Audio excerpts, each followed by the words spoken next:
very fortunate to have her here today, and she's doing this, just as a service to us, so we really appreciate that. Yeah, very happy to be here. Welcome. I am thrilled to see so many of you here. This is wonderful. Just a quick couple things that I want to mention to you. Number one, this is going to be streamed on Facebook Live. I believe it'll be available for later broadcast. It's my anticipation. So if somebody could not be here that wanted to hear this content, remind them to go to the Scottsdale Parent Council Facebook page to get that information. And the other thing I would say is, given our time constraints here, we had a little less time than we initially thought. I will be buzzing through a lot of content. I'm going to ask you to hold your questions until the end. And at that time, I'm happy to stay as long as you'd like to have individual questions. If there's a general question for this group, I'd ask that you just keep it very general, not specific to any one child or one situation. That everybody can agree with that? Fantastic. One more quick yes. housekeeping. This room is being used at 11 o'clock. They don't need to set anything up, but we will all leave promptly when the session ends, and then Dr. Wingers will be happy to talk to you in the lobby. Yeah, we can go out in the moist air or something. It's pretty moist in here, though, don't you think? Yeah. Anyway, well, welcome. We're here to talk about mental health and well-being, meeting the needs of gifted children, and we know that that can be a very unique thing, right? When parents come to see me in my practice, these are the key things they want to know about their gifted child. Number one, what is the right educational fit? Where should I send my child? What kind of programming do they need? Number two, what is the deal with these social emotional issues, these behavioral issues, this intensity that often goes along with this gifted way of being? And finally, and I'm not even joking, parents ask me, what do I do so I do not screw this up? Because I don't know about all of you, but I know most parents feel kind of it's great having a gifted child, but it's also a responsibility. And you feel an obligation, as you do with any child, to make sure that they meet their potential, right? So in the time that we have, we're going to talk about 5 fundamentals. These are the things I hope you take away from today's session. Number one, early identification matters. It matters, folks, and we'll talk about why. Number two, I want you to understand more thoroughly what are expected behaviors for young gifted children, and what might be some red flag behaviors, some signs of greater concern for your child. Number three, briefly, some tips on how to manage anxious, avoidant, defiant behavior, because everybody's been there in one way or another. Some essential skills to promote mental health and well-being. Again, whatever else may be going on with our child, with ourselves, I firmly believe that well-being is a skill that can be learned. We can make that better. We can be more mentally healthy. And finally, 5, I want you to leave here knowing that there are a lot of pathways in gifted education, and there are a lot of supports in your school district and locally should you have additional questions. Okay, so those are the 5 fundamentals, the 5 takeaways I want you to have for today. But for those of you who don't know me, let me tell you a little bit about myself as they introduced me.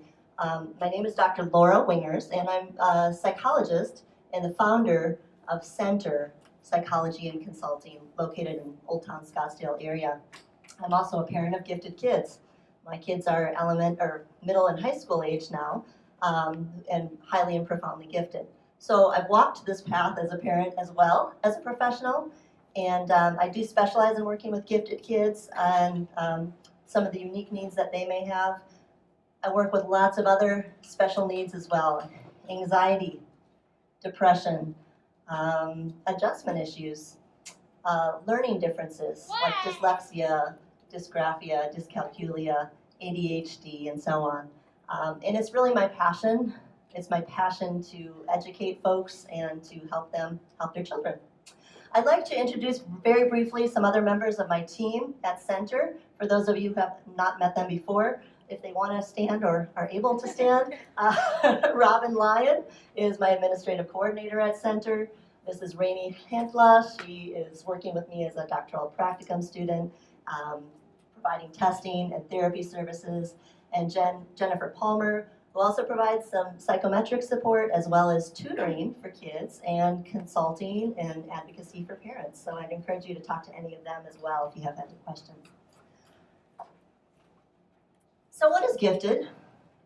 Well, the quick answer is that there is no universally agreed upon answer to that question, right? Giftedness, intelligence, talent, it looks different in different contexts and in different cultures. So I always tell people, I believe that there's street smarts, and there's people smarts, and there's book smarts, right? There's all kinds of ways of being gifted. But the kind of thing that we're talking about, and this is from the National Association for Gifted Children, their national advocacy group. But I think the way I want you to think about gifted in our situation is children who have been gifted identified in the school district or for special services. The reason this is important is because gifted kids are outliers.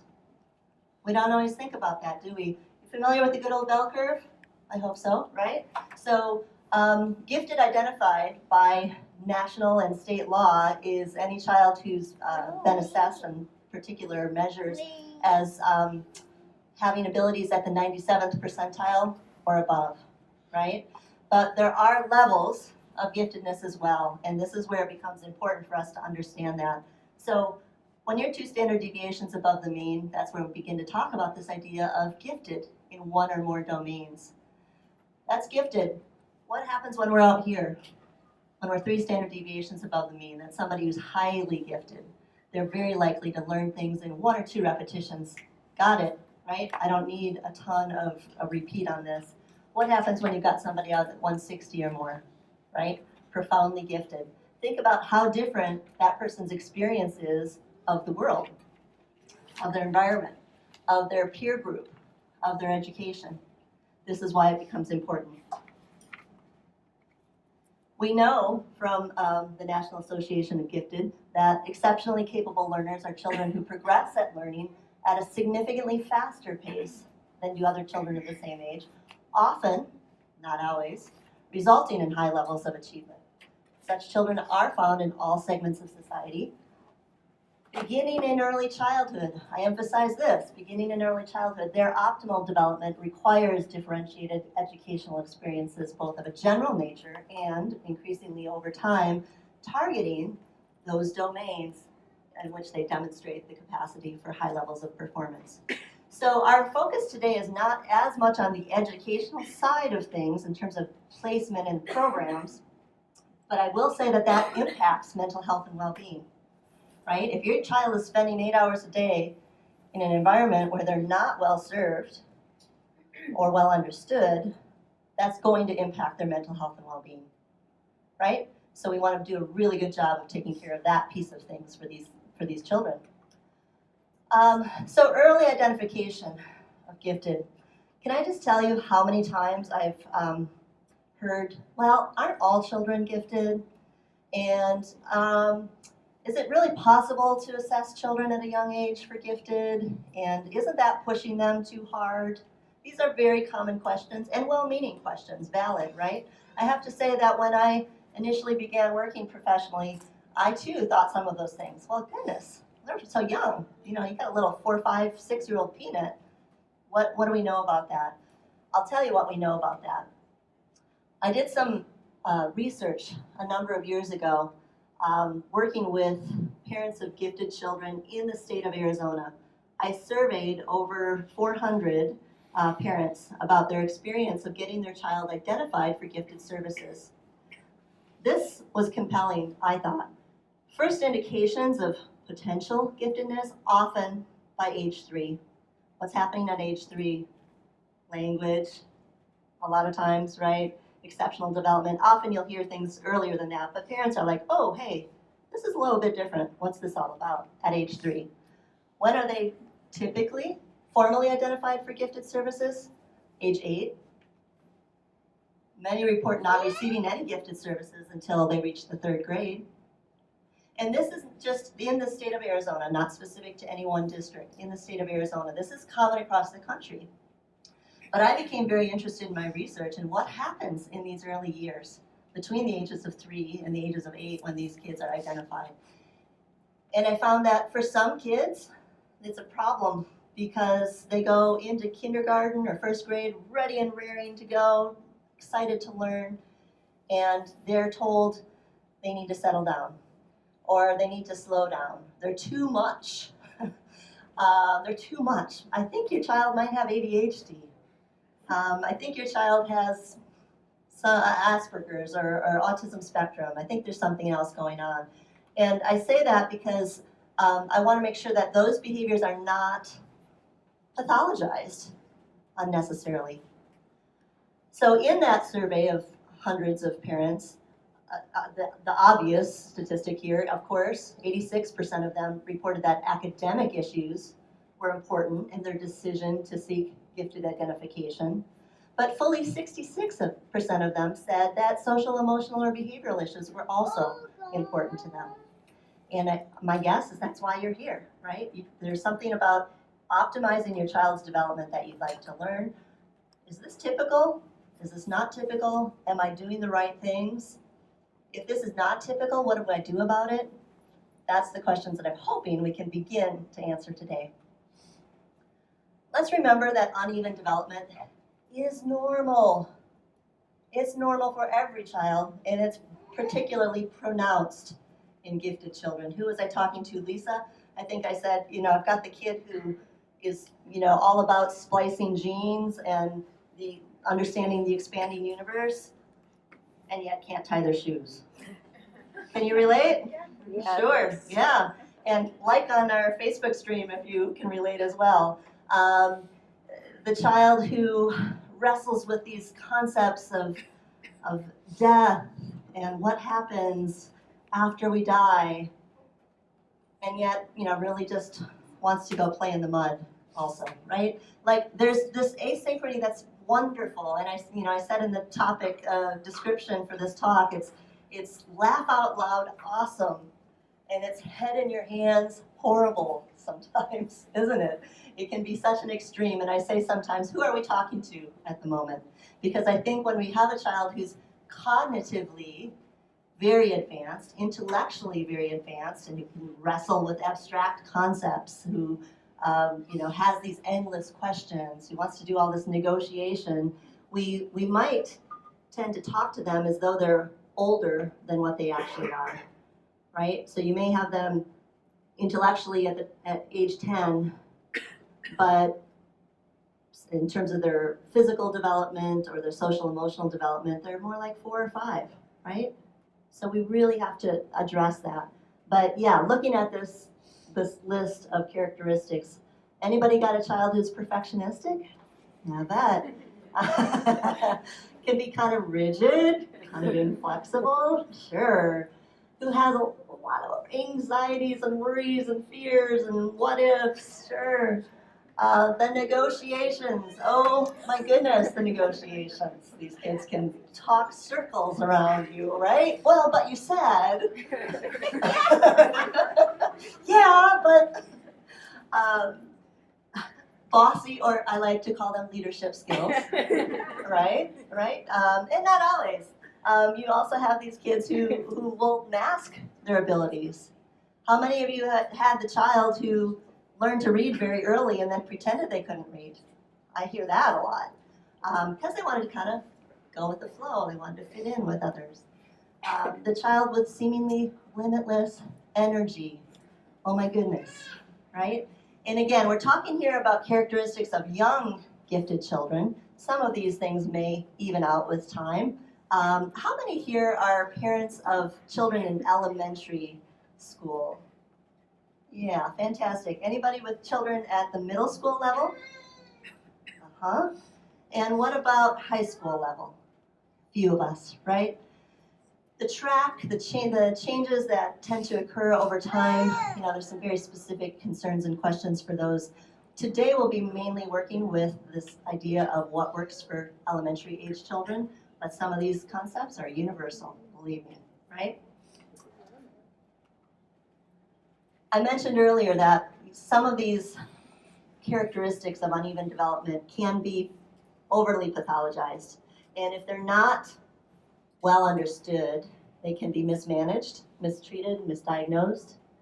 So clinical diagnoses of ADHD or anxiety disorders, autism spectrum disorders, these are very real things, and certainly you may be a twice exceptional child. You may be a child with that gifted intellect and one of these other kinds of clinical diagnoses. Guess what? We can do a lot of great things for you, right? We can do a lot of great things for you in the school setting and privately. But sometimes it's not a clinical diagnosis, and we don't need to over-pathologize things like perfectionism.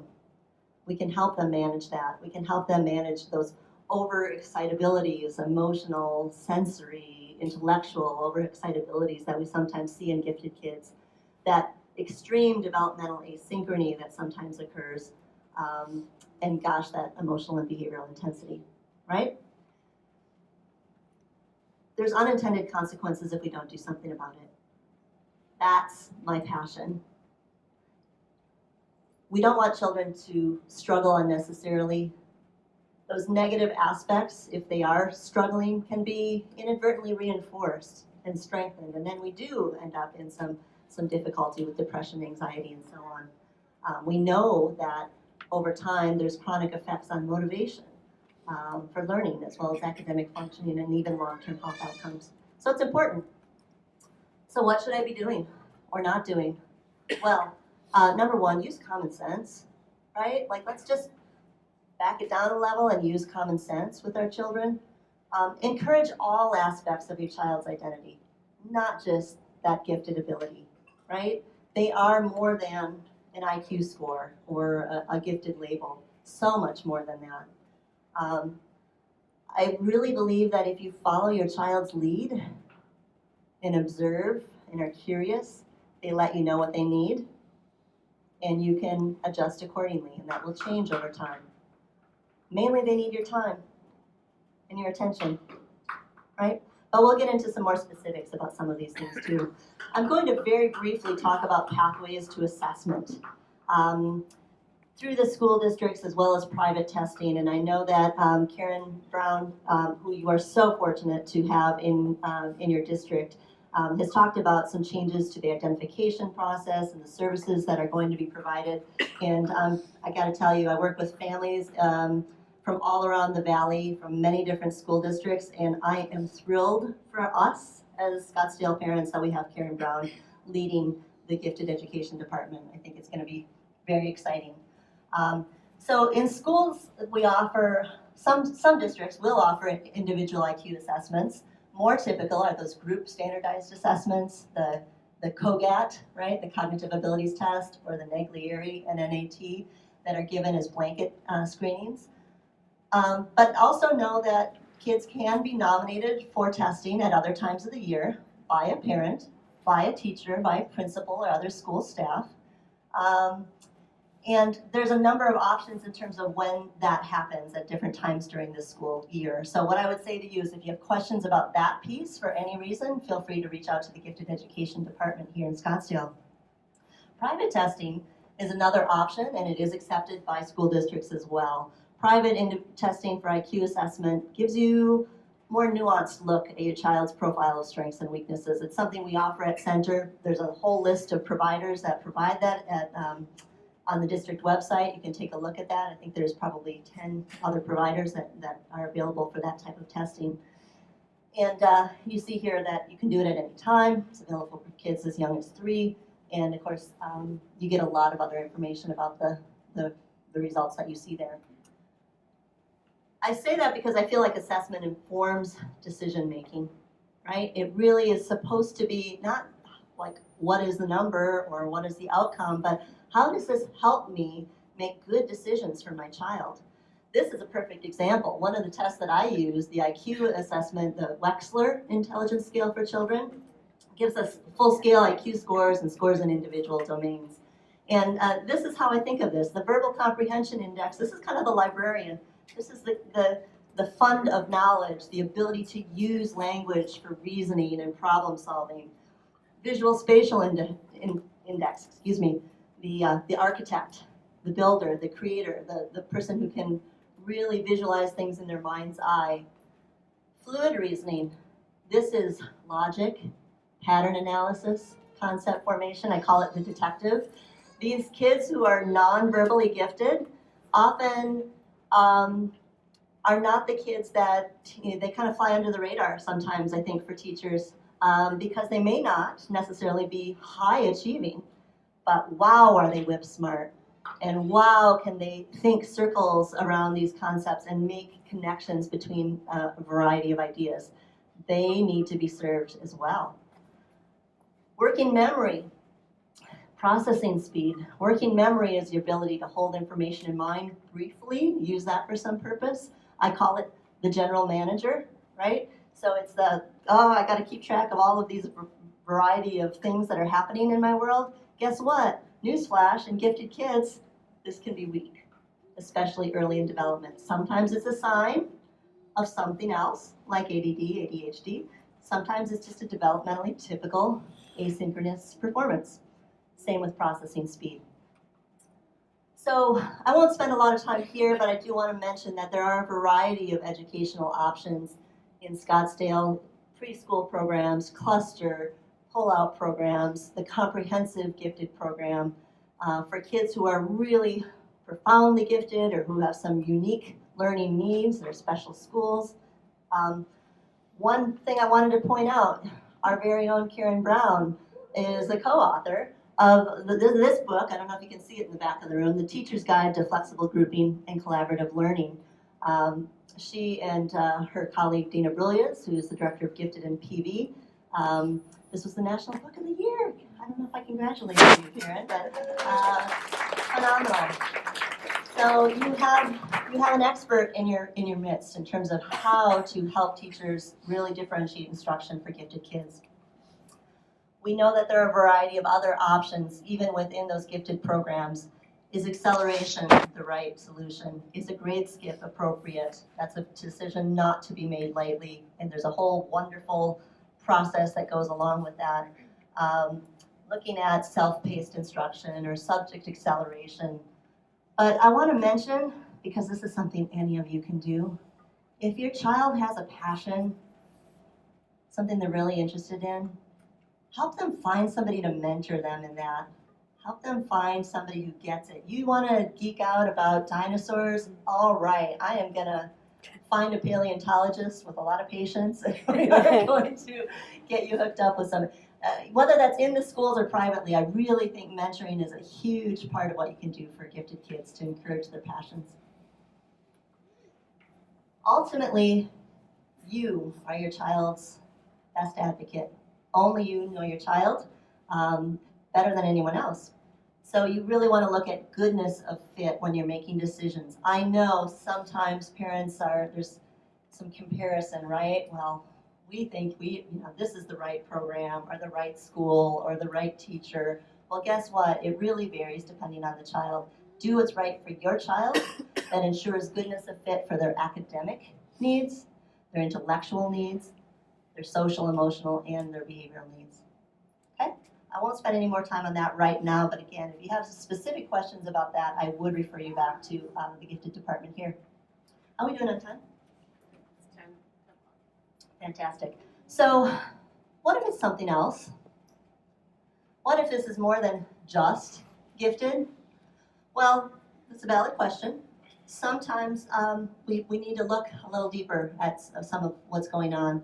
We know that the National Council on Learning Disabilities has put out some research just in this last year that says that 1 in 5 children in the U.S. have learning or attention problems, right? So we need to make sure we're not overlooking something. We know that anxiety and anxiety disorders affect as many as 30% of children at some point before the age of 18. Does anybody else feel like anxiety is becoming more and more prominent? You're hearing about it? Yeah. And on Facebook too, like or comment or something if you're feeling that as well. I don't know whether we can measure that or quantify that, but I can sure say that it's becoming a bigger concern. And again, why it's so important to me that we really begin talking more about mental health and well-being, what it takes. My center is called center for a reason, because I really think that it's not so much about making something all the way better, but about finding your balance, finding your center. What's the core, the essence, the most important kinds of things? And that can cover a lot of ground for kids who are struggling. Anxiety disorders are the most common disorder of childhood and adolescence. And they're also some of the easiest to treat. We have lots of good strategies, cognitive behavioral therapy being one of them, mindfulness-based interventions being another, just simple adjusting child's sleep, diet, exercise being a third, right? Yet it is described as the invisible condition because symptoms are so often ignored or they're misattributed to other issues. And we're going to talk in a bit about defiance and avoidance and oppositional behavior. And guess what? A lot of times that stems from anxiety, whether the child can articulate that or not. And when you think of it in that way, it changes how you approach things. Everybody with me so far? Fantastic. Let's remember, we're going to talk about this idea of anxiety or sadness. Let's remember, first of all, that feelings of anxiety and sadness are normal. They are normal. Every one of us experiences this, and I think it's really important that we make sure kids understand this too. It is okay to feel sad, to feel worried. And it really is on a continuum, right? Where we're just reacting to something, a stressor in our environment. But when it's persistent and when it's really getting in the way, then we really do need to make sure that we intervene with that. We know that anxiety manifests cognitively in your thoughts. It manifests behaviorally, just in terms of what comes out with children especially, and physiologically, our stress response, impacting sleep, diet, so on.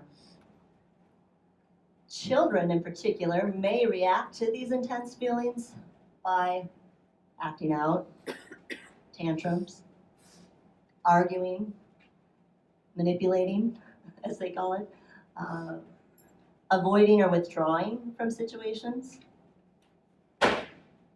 developing some excessive worries and fears, even phobias, or being really irritable or moody or sad, right? So we got to recognize when those things occur, try to respond to the feeling behind the behavior, not just to the behavior. Does that make sense? Because if you've got somebody who's irritable and you respond with irritability, we're really not helping them back things down to manage what's really underlying. You want to take action before problems significantly interfere with functioning,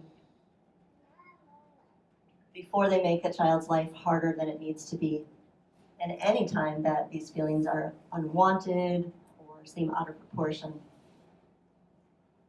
Okay?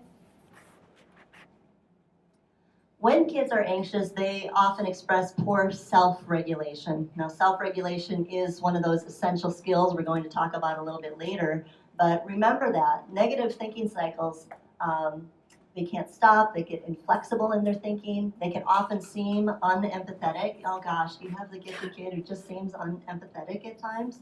Like, what is the deal? It's not that they lack empathy, but they're so shut down, they're so locked in to whatever this intense feeling is that they cannot express it or access it in that moment. All behavior has a function. All behavior has a function.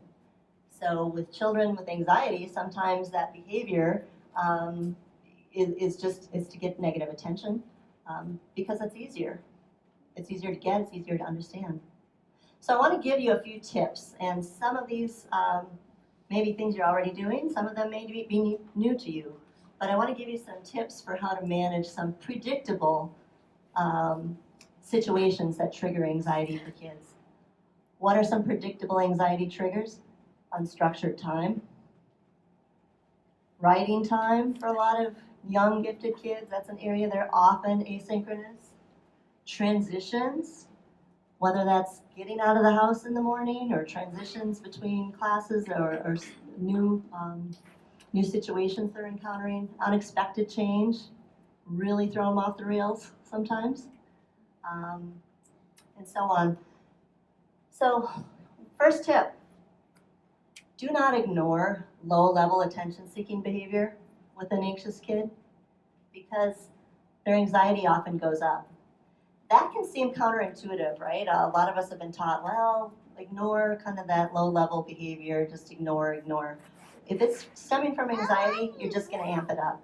Instead, try to actively engage with them at the beginning of a new situation. I like to say, hey, when a child comes to see me in my office, for example, and they're anxious and I can see that, I'll just check in with them very briefly. Hey, I cannot wait to see what you think of this thing we're going to do. I'm going to check back with you in just a couple of minutes. So there's a positive, kind of anticipatory thought that they're getting, but I'm also kind of walking away from them for a minute to give them a chance to get themselves ready for that, and then I re-engage with them. Often works beautifully. Another tip, don't publicly praise positive behavior with an anxious student. Again, that can be counterintuitive, right? We often want to say, hey, good job keeping it together. I'm so proud of you. You're doing an awesome job. Depending on the situation, depending on the child, that can flare up into irritability or shut them down. I'm a big fan of nonverbal communication, and any teacher will say the same thing, right? A wink, a nod, a little private thumbs up. Hey, I see you. I know what you're doing. I love it. That's great. We've just said all we need to do, all we need to say with that nonverbal interaction. When you have a child who flares up over countdowns, anybody have a child who I've seen a lot of laughter, flares up with a countdown. Maybe the countdown is, hey, it's time to get ready for bed, or it's time to get off of that screen, those ubiquitous screens, right? What happens? Just one more minute. Okay, I'm not ready. A lot of anxiety can kind of start to flare with that as well. So we think that 5 minutes, 3 minutes, 1 minute, it's time. Like some kids, that works beautifully. If it doesn't work beautifully for your child, you might try this instead. If they're on their screen, for example, I'm going to go over and sit down next to them. Hey, what are you doing? How you doing? Ask them a question, even if you know nothing about what they're playing. Try to ask something about what they're doing. Watch for a minute, and then say, all right, so let's find a good stopping point. Often that's just all they need to kind of close out and move on more easily. Some people will say, well, gosh, I don't have that time. Guess what? You're going to probably spend less time if you front load for that transition than in dealing with the aftermath of the arguing and the negotiating and the fighting and the meltdown, right? Give an in-between step for transitions. If you've got a child who's really struggles to come in from recess, for example, and jump right into academics, we're going to try to give them an in-between step. If you've got a child who really struggles with the transition from leaving school and getting in your car and getting home and starting homework, let's find some in-between steps for those transitional periods, right?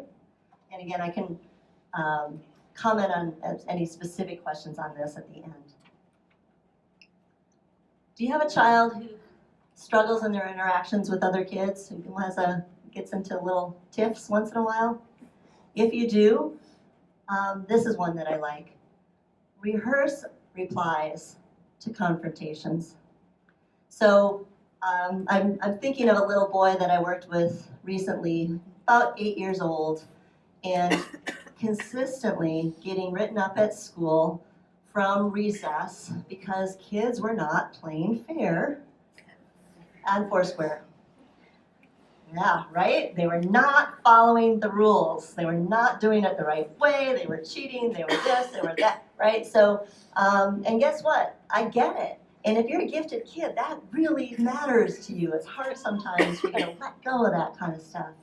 So, rather than, just walk away, or don't let it bother you, or find somebody else to play with, well, yeah, sure, that'd be great. But I also really like to give them some power in those situations, right? And so we'll rehearse, and I do role play all the time. Kids think I'm nuts, and I love it because we don't have time for this, and walk away. Or give them something to hold in their hands. So again, when you got the kid who wants to throw the ball at the kid who's cheating in Foursquare, it can be helpful to put something else in their hands that's going to do a little less damage, right? Silly little things. And again, I know this isn't a common occurrence for everyone, but if you've got kids who struggle with this kind of thing, these are some helpful tips. Teach them not to ask yes or no questions. This is on that negotiation thing. And try not to use yes or no questions. I'm thinking of the child in class who, can I work with so-and-so? How about now? Can I work with so-and-so? Is it time now that I can work with so-and-so? Right? And the teacher's exhausted. And they want to say no, and then the no leads to a meltdown and further issues. Instead, try to reframe it. They say, can I work with so-and-so? Reframe. Oh, did you want to know when you can work with so-and-so? Interesting. What happens there? We just did a real shift that puts you back in control, right? You can then tell them, oh, well, you can ask me, when can I work with so-and-so? And then you can give them a definitive response, right? So the answer is not an outright no. I hope you see some transition to this in other areas of life as well. Let's talk about teens and anxiety, although I think these are good things to think about in talking with teens about anything.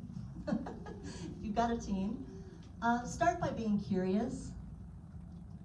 Start by being curious, just asking them how they're doing, being interested in their response without judging it. I like to start by saying, oh, I noticed that this or that happened.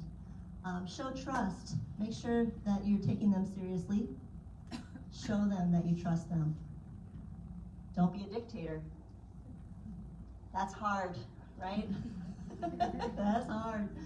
Offer ideas, but do not try to solve them. This has to be a collaboration. If you want them to come to you with the problems at various times, you've got it. You can't be hard on, like, this is how you do this.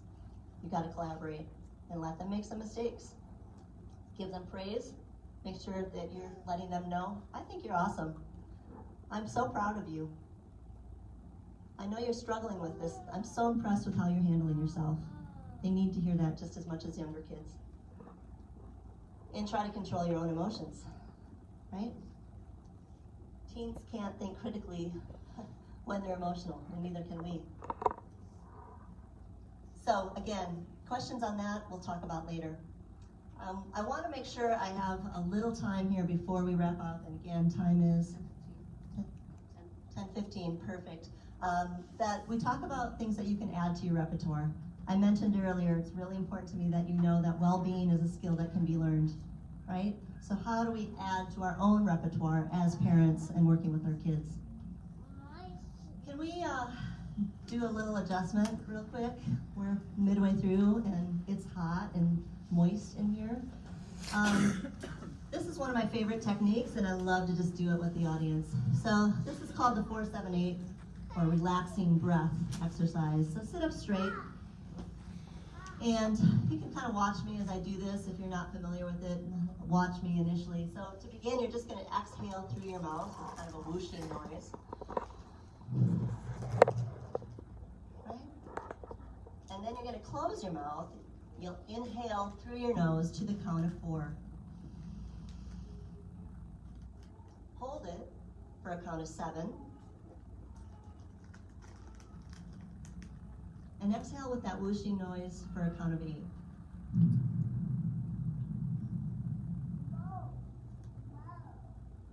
Oh, that feels good. We're going to do it again. Inhale for 4. Hold for 7. Exhale for 8.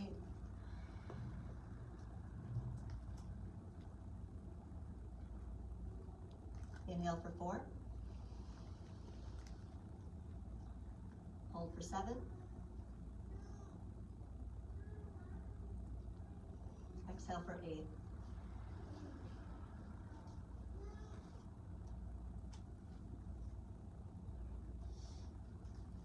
What do you notice? What do you notice? Anybody? Relaxed. Maybe you got a little more alert. Maybe you got a little more tired. Whatever you got was you checking in with how you were feeling in that moment. And this is a big piece for me because I feel like so many of us go through our days on autopilot, right? We go through sort of mindlessly from one thing to the next thing to the next thing to the next thing. And some of that, of course, is natural and normal and helpful for us. But some of it, we're really missing out. We're really missing out on our experience of the present moment. We're missing out on how we're feeling inside our own bodies. And in this context, we're also really missing out on our connection with our kids or our response to our kids. So I use the 4-7-8 breath personally all the time. Do you not hear me breathing heavily all the time? Yeah. All the time. And here's the beautiful thing about it. This is a resource that I got from Dr. Weil, if any of you are familiar with his work in Integrative Medicine. It's simple. It takes almost no time at all. You don't have any equipment you require to do it. You don't have to go to a special class. You don't have a special time. You always have it with you and you can do it anywhere. I do this in the car when I'm at a stoplight. I do this before I greet my kids when they come home from school. I do this in a difficult moment. I do this when I want to focus, when I'm feeling tired. And the beautiful thing is that it's a natural tranquilizer for the nervous system. Genuinely, that's the physiological response that occurs. And it may be subtle at first, but it does gain in power. So I can very quickly sort of drop into that relaxation response with just one breath because I practice this regularly. So I'd encourage you to use this for yourselves, number one, and teach it to your kids. I have a funny story about teaching this in a classroom setting. I did some training for a school district a couple of years ago and taught the kids mindfulness. This is a program of gifted kids. And then there was a parent night later, and a parent came up to me, a dad, and he said, I just wanted you to know that, you know, my 5-year-old son told me I needed to do the 4-7-8 breath when I was yelling at traffic, you know, at a stoplight or something. I just wanted to thank you, you know, because kids get it. Kids get that we're busy and stressed. Whether you are overtly putting that out or not, they're getting it. And the other thing we know is that kids take their cues from us about how to respond in situations, right? So we really need to be very mindful of ourselves and what we're needing and what we're putting out there for our gifted kids if we really want to promote mental health and well-being. I'd like you to take a minute to do this reflection exercise. I'd like you to choose one of your children, your favorite one, no, just kidding. I'd like you to choose one of your children, and I'd like you to walk in their shoes for a day. I'd like you to start with mentally walking through every hour of their day. What time do they wake up? What happens in that first hour after they wake up? Who's with them?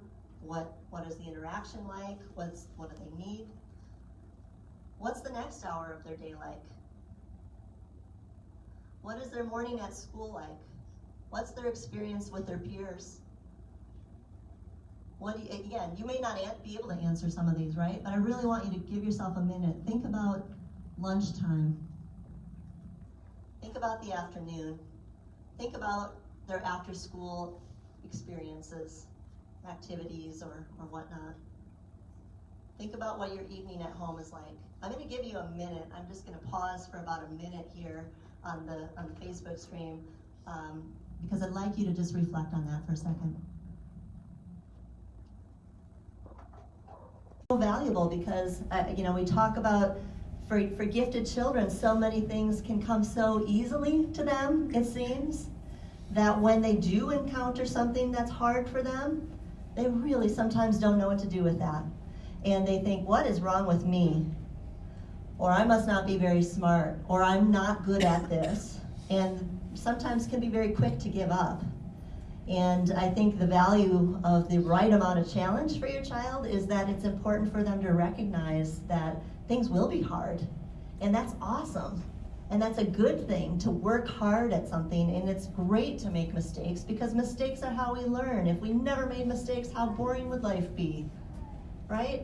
So that growth mindset, the resilience, the grit that we want every child to develop.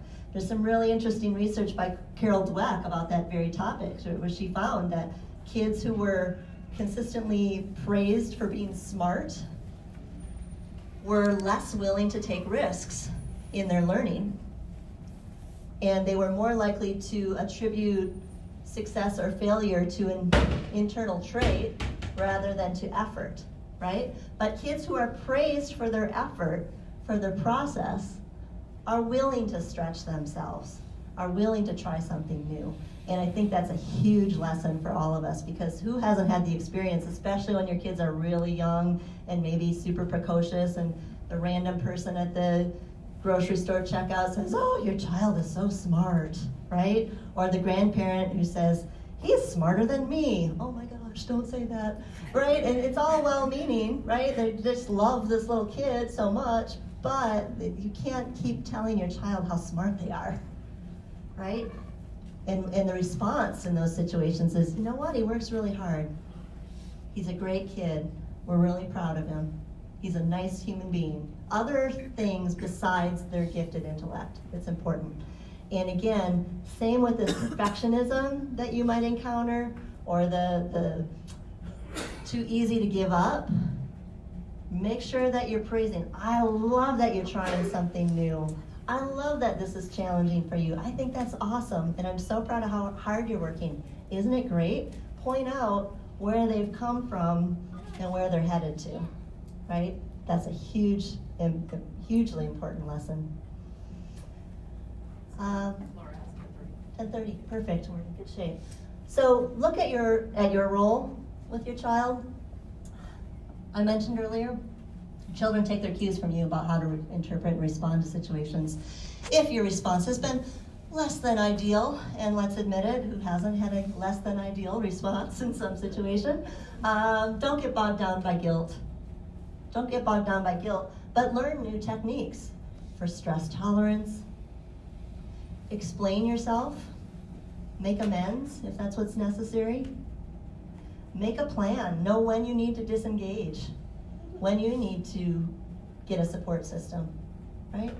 Hugely important, and we don't do that enough. I know so often as parents it's give and give and give and give, right? Until you got nothing left to give sometimes. You gotta make sure that you've got more in the tank and find a plan for that. I would like to spend more time on mindfulness, but I have a feeling that today we're not going to get into as much of that as I would like. I will mention, for those of you who are interested, that I'll be doing some training in classrooms and with teachers in December with the Gifted program, and I believe there will be a parent night. Karen, do you remember when that is? December 3rd or 4th? December 3rd. So mark your calendars if you'd like to come back for more on gifted children. December 3rd, there'll be a parent night.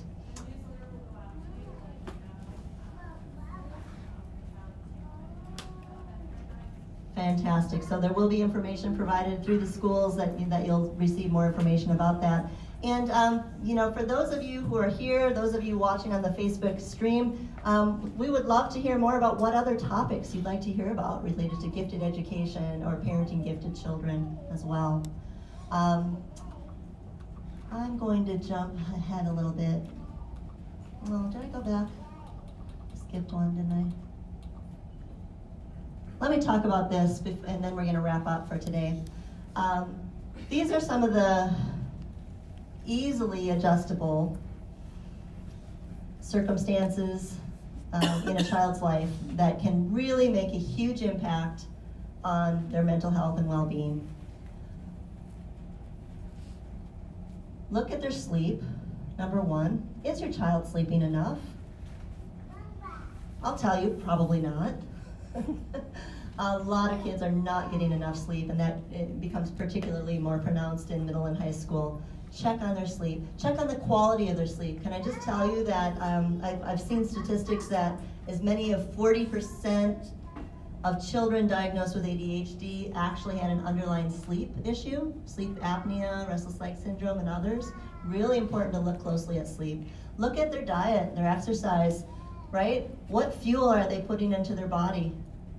Are they getting enough protein?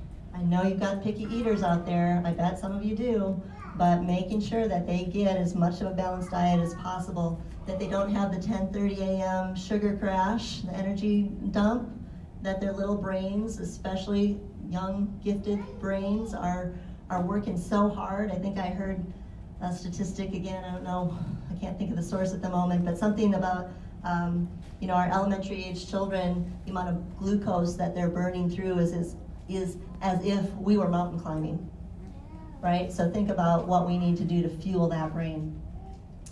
Think about their movement and exercise needs. And I have, for those of you who've got a little time to stay after, some great resources, books and websites and so on that I'd recommend for you to take a look at. A couple of things, childmind.org is a great resource for mental health, behavioral health information. Understood.org, great resource for learning and attention issues. National Association for Gifted Children, NAGC. Okay, yeah, that's right, thank you for the reminder. Some of these resources are on the handout that we provided as well. Looking at mind-body connection, looking at their physical environment, these are hugely important as well. Okay, so more on mindfulness, I think, at another time, but I want to leave you with a couple of things. Remember, well-being is a skill that can be learned.